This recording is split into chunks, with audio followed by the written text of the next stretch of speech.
सुल्तानपुर पहुंचे युवा खेल एवं कल्याण मंत्री गिरीश चंद्र यादव का बड़ा बयान। विपक्ष द्वारा पीडीए गठन पर बोले मंत्री गिरीश यादव। पीडीए का मतलब परिवार डेवलपमेंट एसोसिएशन। सैफई खानदान अखिलेश यादव पिछड़ों और अनुसूचित का कोई भला नहीं चाहते। अपने कार्यकाल में उन्होंने पिछड़े वर्ग को संवैधानिक दर्जा क्यों नहीं दिलाया, जबकि उनके समर्थन से केंद्र में सरकार थी। पिछड़े वर्ग को पीएम मोदी ने दिलाया दर्जा, अखिलेश नहीं है पिछड़ों के हितैषी। ये किस मुंह से अनुसूचित की बात करते हैं। गेस्ट हाउस कांड सबको याद है। बाबा साहब भीमराव अंबेडकर की जन्मभूमि और कर्मभूमि को पंचतीर्थ के रूप में विकसित करके उनको सम्मान दिया। पीडीओ को किसी ने सम्मान दिया तो वो बीजेपी है। ये केवल दिखावे के लिए करते हैं, जबकि असलियत कुछ और है। प्रयागराज में अब सांसद संजय सिंह की मीटिंग में प्रशासन द्वारा व्यवस्था डाले पर बोले मंत्री गिरीश यादव। संजय को दिल्ली की जनता ने जवाब दे दिया है, पंजाब वाले देने वाले हैं। गाजियाबाद हत्याकांड पर अखिलेश द्वारा कानून व्यवस्था पर सवाल खड़े किए जाने पर बोले गिरीश यादव। हमारी सरकार जीरो टॉलरेंस की नीति पर कार्य कर रही है। कोई भी अपराधी बख्शा नहीं जाएगा। जो भी अपराधी अपराध में लिप्त होगा उसके खिलाफ हम कार्रवाई करेंगे और अपराधियों पर लगातार कार्रवाई हो रही है। अखिलेश यादव द्वारा कार्यकर्ताओं से ये कहने की सरकार जल्द चुनाव करवाने वाली है कि बयान पर बोले मंत्री गिरीश यादव। अखिलेश यादव घबराए हुए हैं, निराश हैं, हताश हैं और उनको परिणाम भी पता है। इसलिए वे अभी से तमाम तरह के आरोप प्रत्यारोप लगा रहे हैं। जनता का जनादेश बीजेपी के पक्ष में मिला है। अखिलेश को विरासत और वरासत के आधार पर सत्ता मिली थी। जिले के प्रभारी मंत्री बनाए गए हैं मंत्री गिरीश चंद्र यादव। पहला दौर है, क्या कुछ ऐसा है जो पिछले प्रभारी मंत्री के समय से छूटा है और आपके उसमें? देखिए, आज की जो मेरा प्रवास है प्रभारी जनपद में, केंद्र सरकार के 12 वर्ष पूरा होने सरकार ने हमारी तय किया है। उसके उपलक्ष्य में 5 जून से लेकर 21 जून के बीच विभिन्न प्रकार के कार्यक्रम के आयोजन का निर्णय लिया है सरकार। उस कार्यक्रम को क्रियान्वयन की दृष्टि से आज ये बैठक आयोजित की गई। माननीय प्रधानमंत्री की दूरदृष्टि और उनकी सोच के कारण से जो देश में काम हुए, गरीब के लिए काम हुए, गरीब कल्याण की योजनाएं चली, उसको भी हम धरातल पर ले जाने का भी इसके माध्यम से प्रयास करें, लोगों को जागरूक करने का।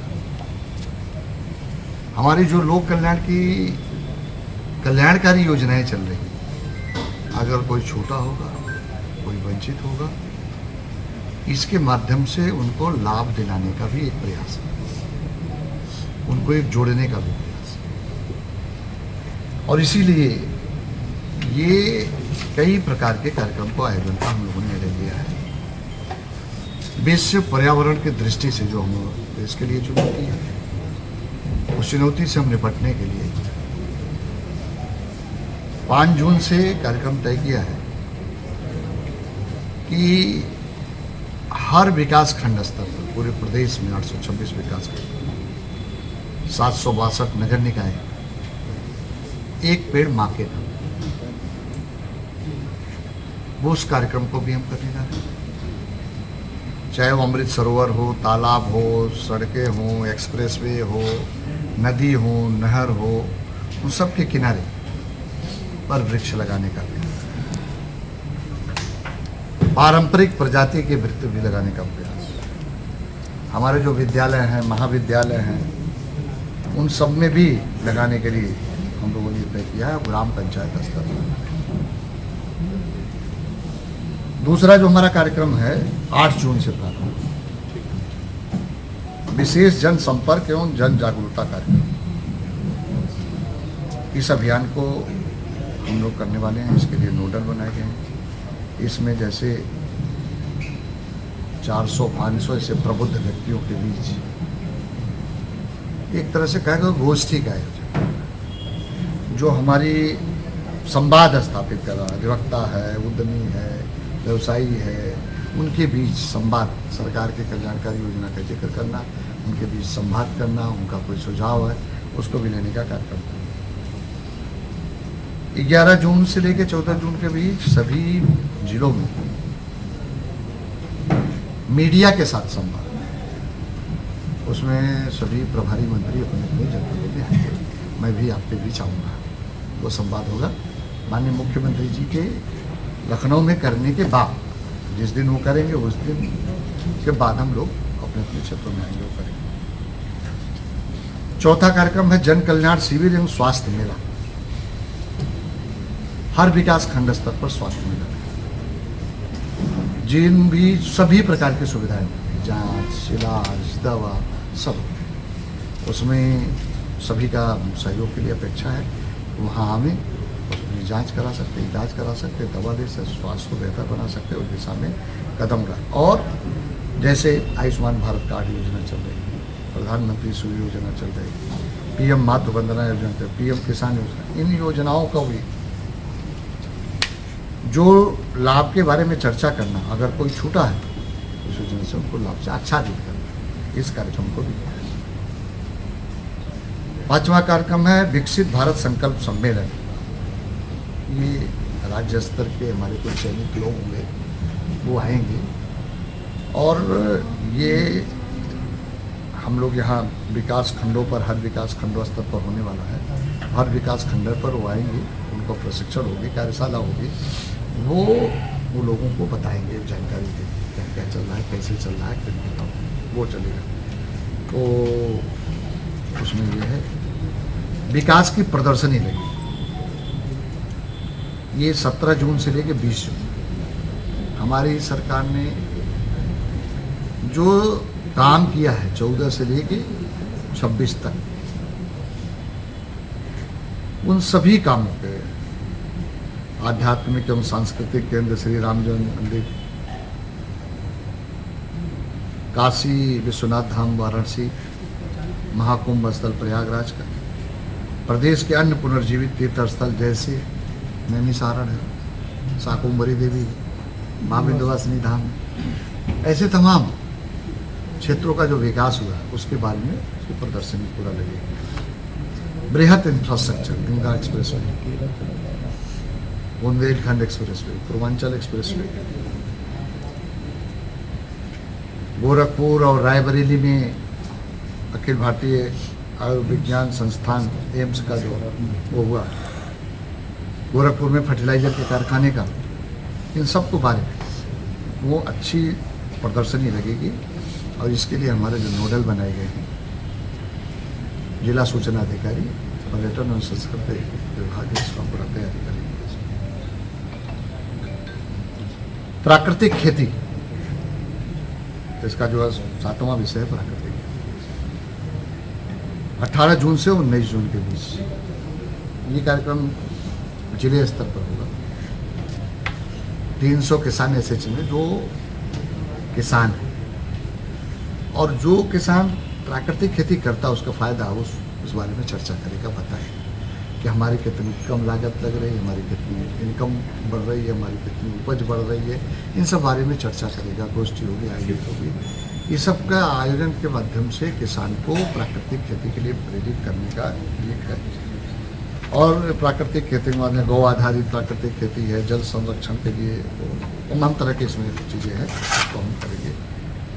21 तारीख को अंतर्राष्ट्रीय योग दिवस है, तो जिला मुख्यालय पर भी होगा, हर विकास खंड स्तर पर। इसके लिए नोडल तय कर दिए गए हैं और उसको हम पूरी भव्यता और दिव्यता के साथ इसको अंतर्राष्ट्रीय योग दिवस को लोगों को जोड़ने का प्रयास करें।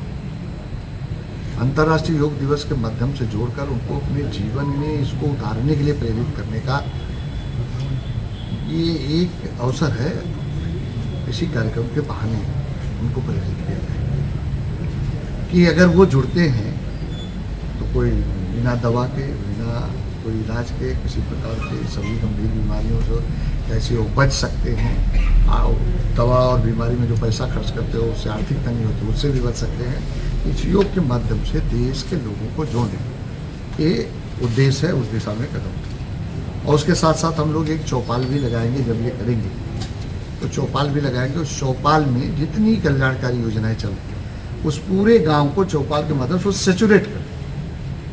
कौन गरीब कल्याण का राशन कार्ड कोई छूटा है तो बना कर दिलवाए, आयुष्मान भारत कोई छूटा है तो दे, किसान सम्मान निधि कोई छूटा है तो दे, मुख्यमंत्री आवास, प्रधानमंत्री आवास योजना के कोई छूटा है, लाभार्थी है, पात्र है, उसको स्वीकृति प्रमाण पत्र देकर उसको सेचुरेट कर देंगे।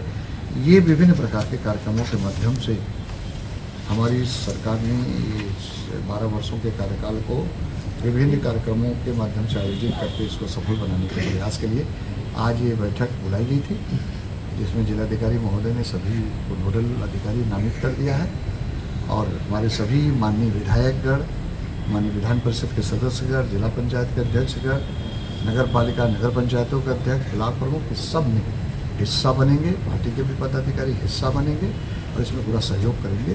आज की बैठक में ये उद्देश्य था। देश में आर्थिक सुनामी आने जा रही, ऐसा लीडर अपोजिशन का आरोप है, क्या कहना है? देखिए, जो अपोजिशन के लोग हैं वो लोग मुद्दा विहीन लोग हैं, उनके पास कोई मुद्दा नहीं और वो देश के हित की कभी बात नहीं करते। उनको ये नहीं पता कि जब वो अपनी विरासत लिए थे, जब वो सत्ता में थे, तो देश की आर्थिक अर्थव्यवस्था कितने नंबर पर थे? मैं आपसे पूछता हूँ, 11वें नंबर पर। प्रधानमंत्री मोदी जी ने कहा था कि हम देश की आर्थिक अर्थव्यवस्था को 5वें पर लाए, 5वें पे ला खड़ा, फिर कहा 3रे पे लाए, 4थे पे आ गए, 3रा जल्दी होगा। ये उनको दिखाई नहीं पड़ता। दुनिया में हमारा आज अगर उत्तर प्रदेश की बात करें, 65 लाख लोगों को पक्की छत बनाकर दे दिया।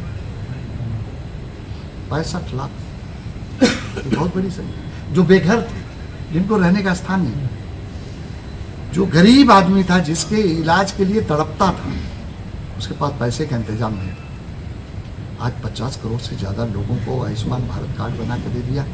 जो कभी ये सोचता नहीं था कि पीजीआई में एम्स करा पाएंगे, एम्स में इलाज करा पाएंगे, मैक्स में इलाज करा पाएंगे, वेदांता में इलाज करा पाएंगे, जाने की क्षमता नहीं रखता था, आज वो आयुष्मान भारत कार्ड के जरिए अपना इलाज करा। ये बेहतर व्यवस्था। विपक्ष के समय ये कुछ था क्या? कोई नहीं था। आज अगर उत्तर प्रदेश की बात कर रहे हैं तो उत्तर प्रदेश में समाजवादी पार्टी के कार्यकाल में 1 एक्सप्रेसवे बना। हमने 22 एक्सप्रेसवे 9 वर्षों के कार्यकाल में हमारी सरकार ने बनाया। देश में सबसे ज्यादा एक्सप्रेसवे निर्माण करने वाला अगर प्रदेश कोई है तो Uttar Pradesh. 1 district 1 medical college. पहले मेडिकल कॉलेज के लिए तरसते थे लोग, मेरे जहां बन गए, बनता नहीं था। आज हर एक मेडिकल कॉलेज। मंत्री जी, एक्सप्रेस